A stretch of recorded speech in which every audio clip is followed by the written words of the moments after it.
Good afternoon, everybody. My name is Chris Justice. I am an associate with Samfiru Tumarkin, as you can see down below. And as always, I am joining everyone today to hopefully answer as many employment law related questions as I can. So do get in your questions. I'll do my best, as I always do, to try and answer everyone's questions to the best of my ability within the time allowed. And as I usually do each time I show up, I first touch on a couple things that have been happening in the news and as well sometimes in my own practice. So today I wanted to start off by talking about something that happened about a week or two ago. Involved Netflix. They laid off a number of their employees, about 150 different employees in North America. And I think this was as a result of some of the subscription numbers going down and as a result of them trying to predict going forward the business needs. And so as a result, these people were laid off and or terminated. And I wanted to bring up this story because I think it's important to discuss layoffs in the context of Canada. I myself operate in Ontario, but across the country. Just like was the case with Netflix, there are a lot of people who have been laid off in part due to the pandemic or who have been laid off for other reasons. But the common theme is that these people are being told that it's only on a temporary basis. And unfortunately, in a lot of these situations, temporary has become quite permanent because a lot of people actually have been laid off dating all the way back to March of 2020, in and around the time the pandemic began. So if you're somebody who's been laid off, first of all, don't assume that that's something your employer can do, at least not without your consent. And if you don't consent or did not consent to a layoff and you're wondering what options you might have, what termination entitlements you might have, or just generally whether your company can do what it did, you'll want to get in touch with us. We handle a lot of cases involving wrongful dismissal. And one form of a wrongful dismissal is where your employer lays you off, even if they say it's temporarily, they lay you off without your consent. And that could be for months, that could be for years, as we've seen in this case.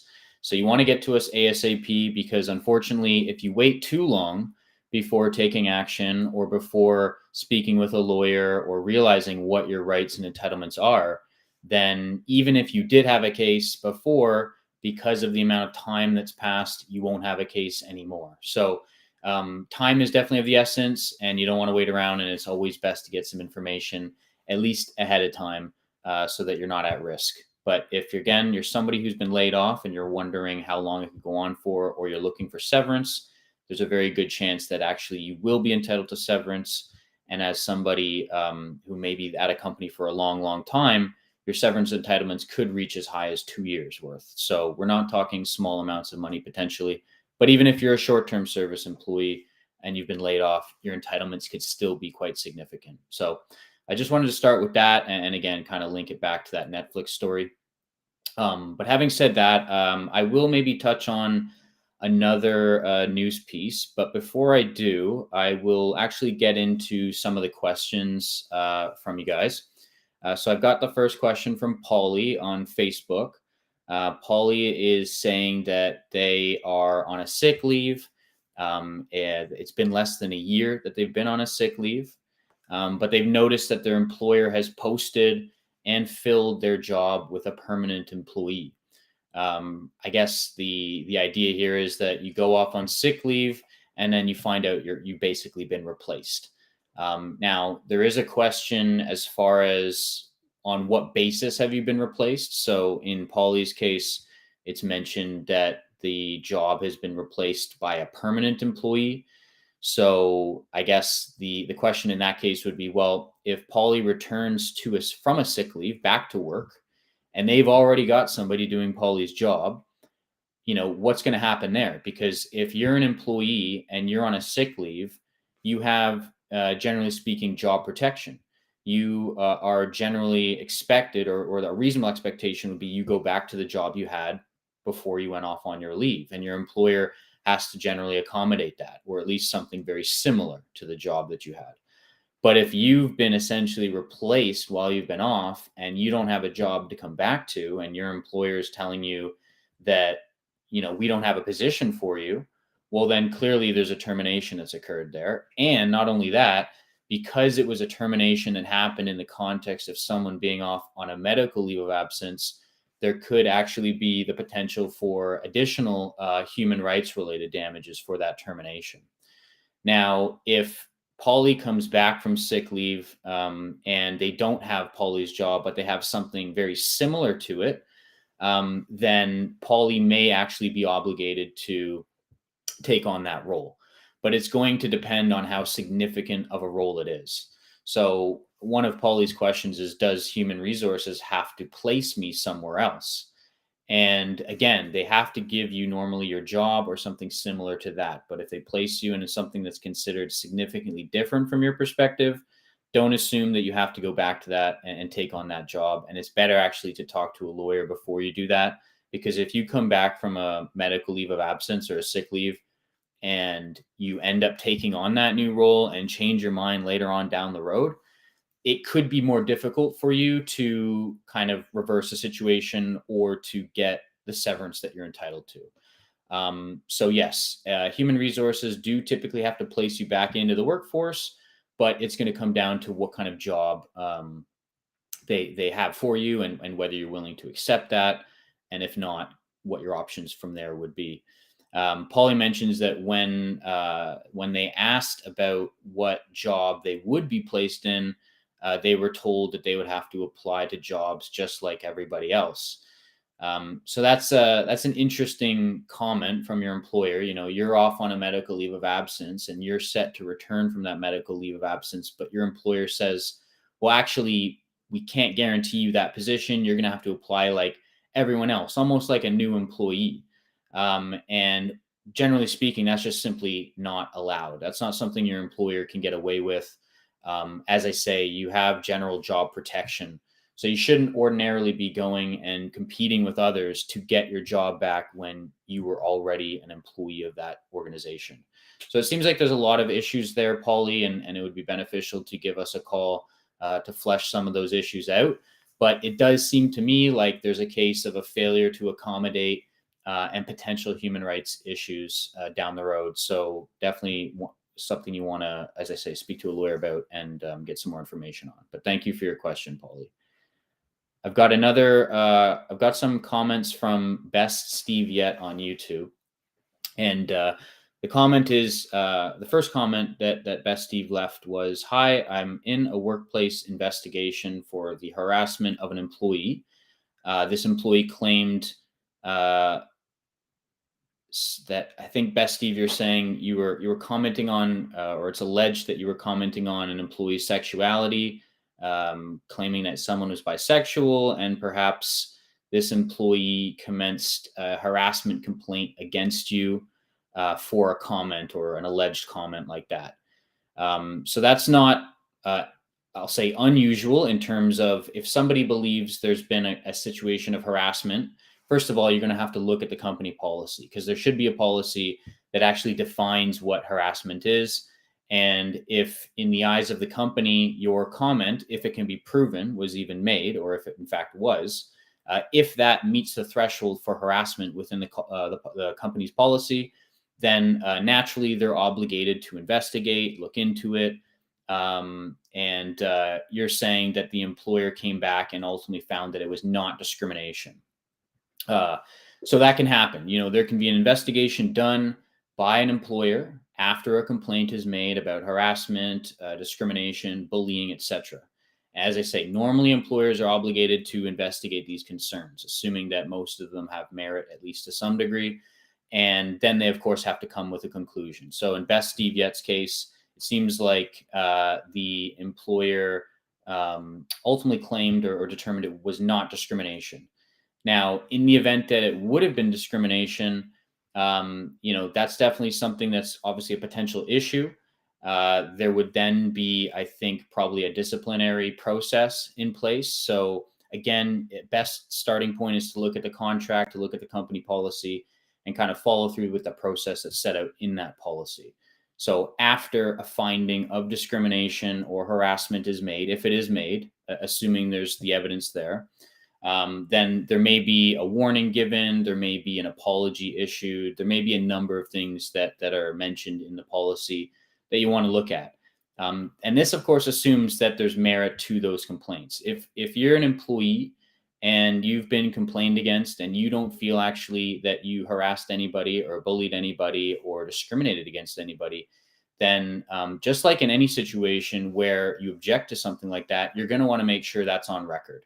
You're going to want to make sure that you put in writing your response to the allegation and what your position on the matter is, whether if it happened or not, or maybe some words were twisted. But you'll definitely want to object if that's the case, because otherwise you could be viewed as having accepted the allegation itself. And then again, if you're going to fight it on later on down the line, it's going to be harder for you to do that because you were silent in the beginning parts. So you want to definitely make yourself known and raise your objection if in fact that's the case. And then the employer will sort of maybe have to do another investigation or look into it a bit more and eventually come out with a conclusion. So I think that might answer hopefully the first part of your comment, Best Steve Yet, about those types of situations.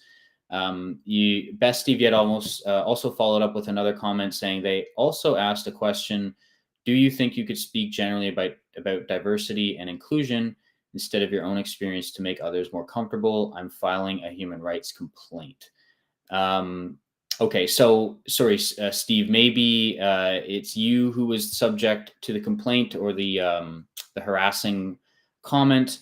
And if you are, again, an employee who has complained about something and you don't feel like your employer is supporting you as it should, if you don't feel like your employer is calling out the behavior, or if you feel like your employer is brushing your concerns or complaints under the rug, and this can apply to anyone generally. You bring a complaint to your company and let's say they dismiss it, they don't really believe you, or they don't even investigate. If there's some sort of issue there from your perspective, then I think it's definitely beneficial for you to contact a lawyer first before filing your human rights complaint.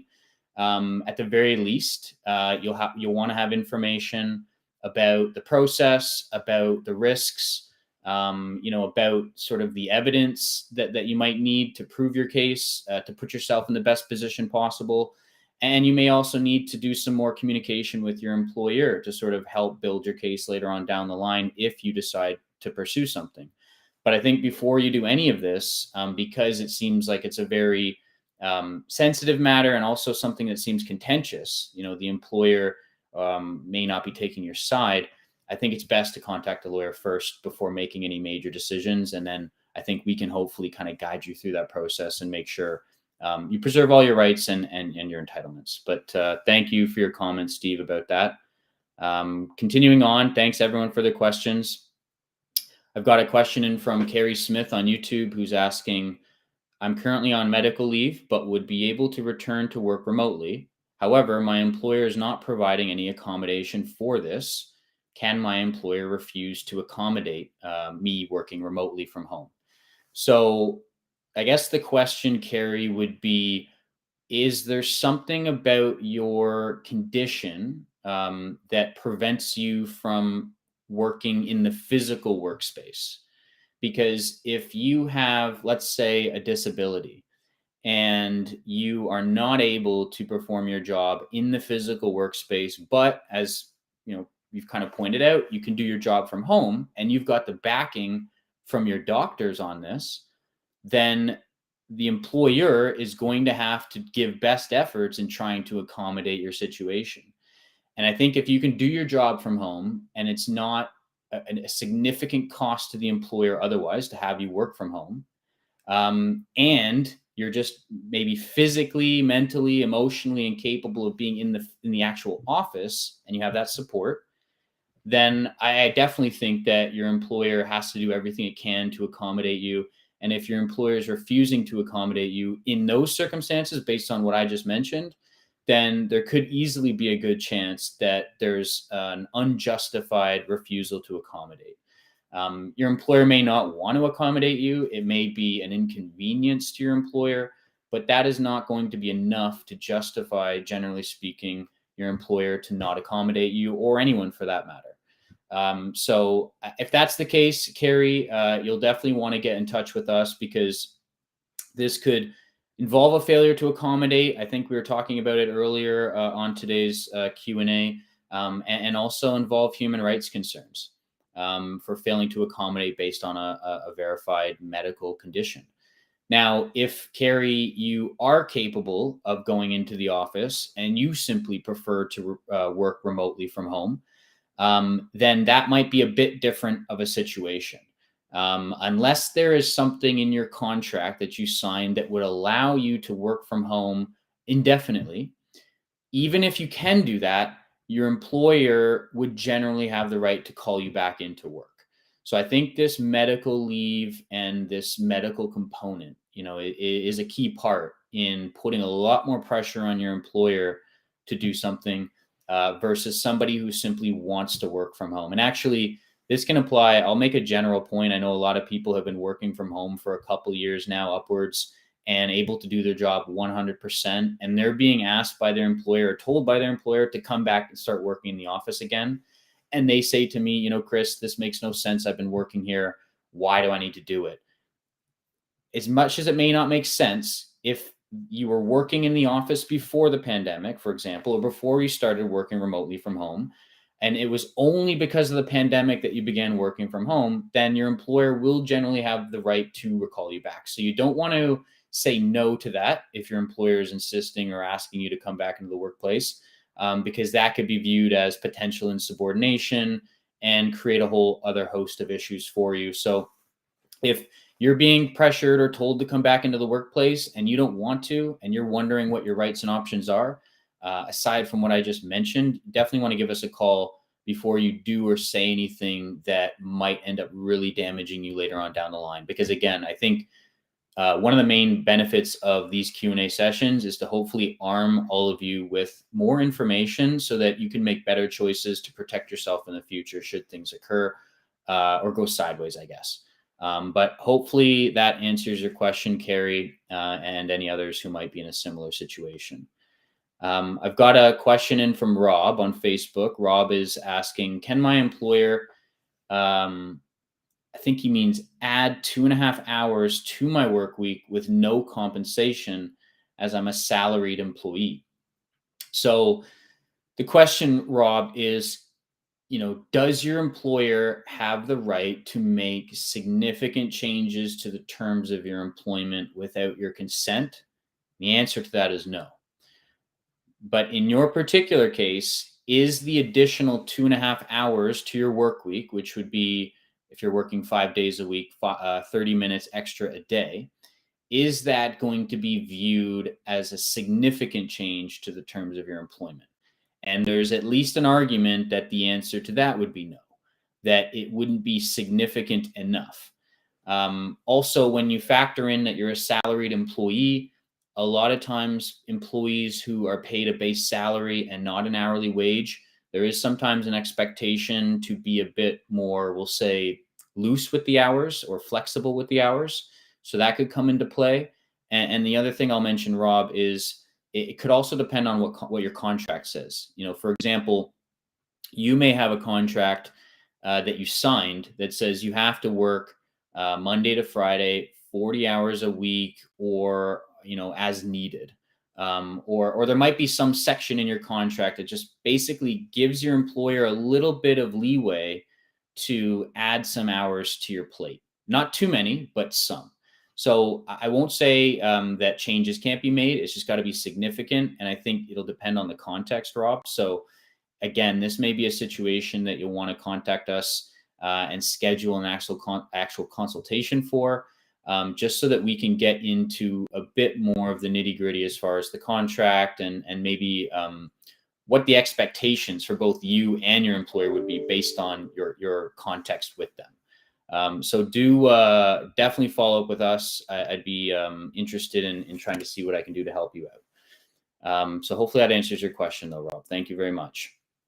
JC 2004 on YouTube is asking, with respect to fixed term contracts. So let's say a contract that says we're going to hire you from January 1st of 2022 until January 1st of 2023. These things happen often. JC is asking, if that term gets extended multiple times, will that then force the employer to pay me full severance if they let me go at some point? And so, JC, you raise a fairly common situation, or at least one that I've seen enough, where someone will be hired this year specifically for 12 months. And then that 12 months may be extended, maybe it won't be. And as it so happens, they do extend it. The person then signs another contract for another 12 months, and then another one, and then another one. And now you've got 5, 6, 7 different contracts that this person has signed over the years, each one being a year long in length. And these are often situations that I would say would be described as an employer who's trying to have their cake and eat it too, in the sense that they don't want to necessarily be on the hook for severance that would be owed to somebody who's hired somewhere indefinitely. But they also want the advantage of somebody working for them for several years at the same time. And a lot of times that just doesn't work. And to your question, JC, in a lot of times, and maybe even the majority of times, the employer in those cases will have to pay the employee full severance as though that employee had been there for several years. So they can't just have year-long contracts and then at any time they want treat that person necessarily like an employee with 1 year, who's obviously going to get a lot less in severance than someone who's been at a company for 10. So I think that's an important point that you make, JC. If anyone is hired on the basis of a series of fixed term contracts year after year after year, and let's say a termination does happen and they aren't really being given anything, or they're being given very little that doesn't match up with someone with that amount of time in, then that should be raising red flags, alarm bells, and that should also be something that you give us a call about, because it could be the difference between zero severance and, as I mentioned earlier on the show, upwards of 2 years of severance. So thank you for highlighting that, JC. I think it's an important point about fixed term contracts. Sorry. I just wanted to follow up on an earlier comment from Best Steve Yet. So Best Steve clarified, and just to kind of refresh things for those who might be joining right now, Steve was involved in a workplace investigation regarding harassment, where an employee had, I think, claimed that he was bisexual or called him out on his sexuality, maybe in a way that Steve definitely didn't appreciate. Steve, I would say that if someone has called you out based on your sexuality, or anything kind of related to that, like obviously without your consent, then that could definitely be deemed as harassing conduct, and then some. So if you've already reported this to the company and you're saying the company has not advocated on behalf of you or supported you, then again, that might be a failure on the company and you may have rights against the company. If the company has taken a strong stance towards this, if what you're saying is the case, then hopefully that's the case. I'd like to think that's the case. And if so, you may not have as much options, because I think everyone would expect employers to make sure that work environments are inclusive, that all sexualities are welcome, genders, it doesn't matter. So if there's an issue there, Steve, it seems like it could be serious. It may, again, be something you want to follow up with us on. But thanks again for just clarifying that.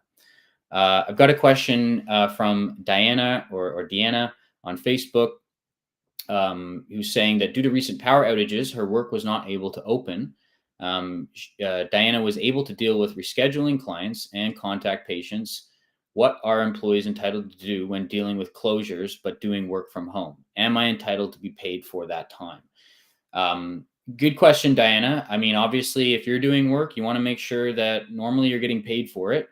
But you also want to make sure that there's a clear understanding between you and your employer that you will be paid for it. Because there are definitely situations where employees will do, let's say, extra work, not to say you did extra work, but let's say you've got a situation where somebody works a lot of overtime, but their employer doesn't pay overtime or didn't approve that overtime request, or there's some issue there.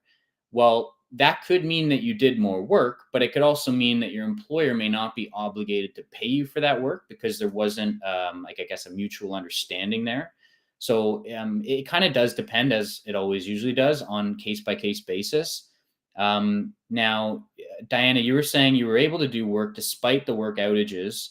I guess my question would be, have you contacted your employer to let them know of that? Or did you, I guess, is your employer aware that you could do or that you did the work despite them not being open?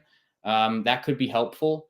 I mean, I'm sure your workplace would appreciate you doing work and it shouldn't be an issue. I also question how many days or how much time we're talking about, because that could be relevant as well. But I would first follow up with your employer and just sort of correct the record if it isn't already, and just make a comment that says, you were able to perform work notwithstanding the outages, and see what they respond, and that you're just looking for confirmation that they're going to be paid. I don't know if there's any other employees that were able to work during that time. Or if anything like this has ever happened before, where people have worked during a time when they weren't open, and still got compensated. But these might be things to think about as well. And for anything else, Diana, I would just say give us a call, and I'd be happy to kind of take it, communication by communication, or just kind of help you along that process in terms of the back and forth between your employer, and ultimately find out what your rights are. But thank you for your question, though, Diana. I've got another question in from Lisa on YouTube, and Lisa is saying that her husband, who's 68 years of age, was laid off back in April of 2020. She says that he was placed on the infectious disease emergency leave, and that she or her husband has now received a call to confirm that he has been terminated. And 7 weeks was given. And Lisa's asking, is there any option to receive additional compensation apart from the 7 weeks that was offered? And Lisa, I will say this, and this applies to everyone, so this is a general point. If you're somebody who's been terminated from your job and your employer has offered you some form of a severance package, in Lisa's case, 7 weeks, but could be anything, there is a high likelihood that whatever is being offered is not enough. And in fact, there's probably a very good likelihood that whatever is being offered is very low.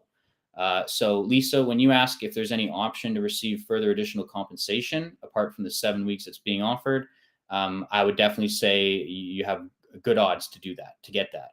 And I would also caution you or your husband from signing any documents that have been given to you on termination. And again, this is another general comment. If you've been let go, don't sign something in exchange for money before talking with a lawyer, because it's going to be next to impossible to get around that after the fact. Assume that whatever is being offered is not enough, and simply tell your employer, if they ask, that you want time to review and consider your options before letting them know whether you accept that package. And in between then and the time you get back to them, hopefully you can contact a lawyer and we can advise you. And in all likelihood, we'll be advising you that your severance entitlements are much, much greater. So give us a call, Lisa, in your particular case. Happy to help out. I'm sure there's more we can do for you, but thank you for your question, and for raising a very important point that I think a lot of people constantly need to be aware of. So thanks again.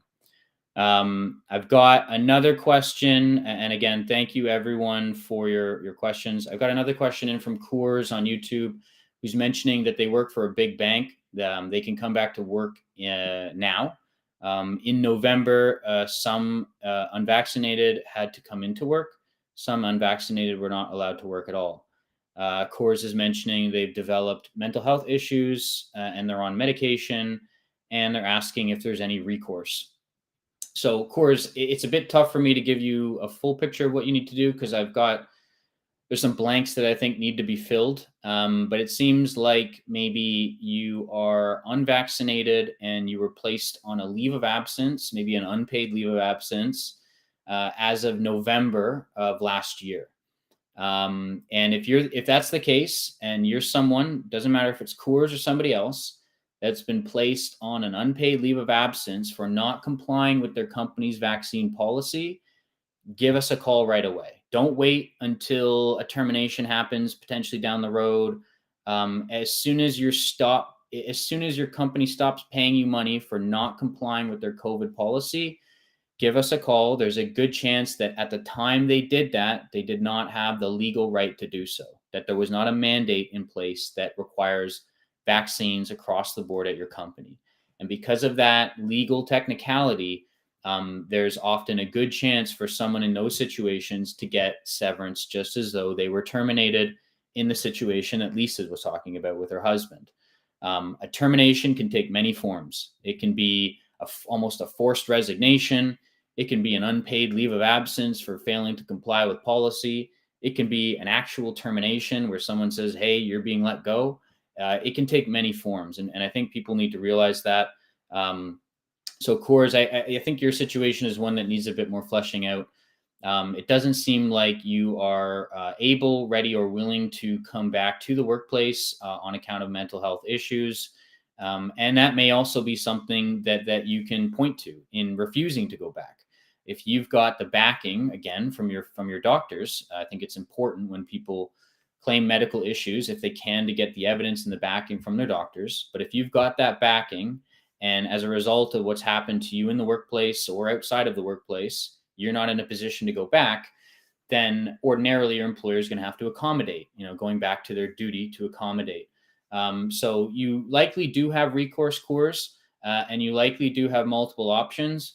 But I would say before you go back to work, if you are still off, or before you make any major communications, get in touch with us. We can set up a consultation and hopefully, like the others, guide you through that process in the best way possible so that you do have as much recourse and as many options open to you as is possible. But thank you, Coors. Hopefully I answered your question as best as possible. I'll answer one more question. Apologize to those who I can't speak to any further, but I'll answer Brenda. Brenda's got a question, Brenda Thomas on YouTube. Brenda's asking or stating that her work is offering her a 5-day work week from home program because they're changing her work from being 15 kilometers away to 65 kilometers. Okay, so they're just extending the commute time, and as a way to accommodate you, they're offering you the ability to work from home 5 days a week. Brenda's saying also that they have to meet monthly with no mileage paid, and it could be more often. What are my rights? So, well, first of all, Brenda, I don't know if it should be necessary to meet monthly if you can work from home and have virtual meetings. That would be my first suggestion to your employer. If there's some basis for why you need to be there in person, then my next suggestion would be to request the mileage paid. If you need to be there physically and the mileage is not paid, then the next question is how much of a cost is that to you? Because if it's deemed a significant cost, then you could have more rights than if it's not deemed as significant of a cost. So I think context would be important in your case, Brenda. But I do think you have options, and I would suggest sort of getting clarification from them as far as why those meetings have to take place physically. I think it would depend in part on what that answer was, which could or may not justify their position. But it also may not be worth fighting over if the mileage isn't a significant amount of money. So I think there's multiple considerations going on here, Brenda. And I mean, I think that it'd be good if you contacted us to kind of, again, schedule a consultation, like many of the others I've spoken about today, just so that we can be crystal clear as far as what your options are and what's possible in your case. But having said that, that is my time, everyone. I do appreciate you all joining as always, and I will be back. I hope you enjoyed today's session. And any questions, as always, just get them in. We've got another one going on Tuesday. That's tomorrow with Darren. As below there, you see 1 o'clock Pacific. So tune in then if you have any questions. And until then, or until I see you guys next, do take care and all the best. Bye for now.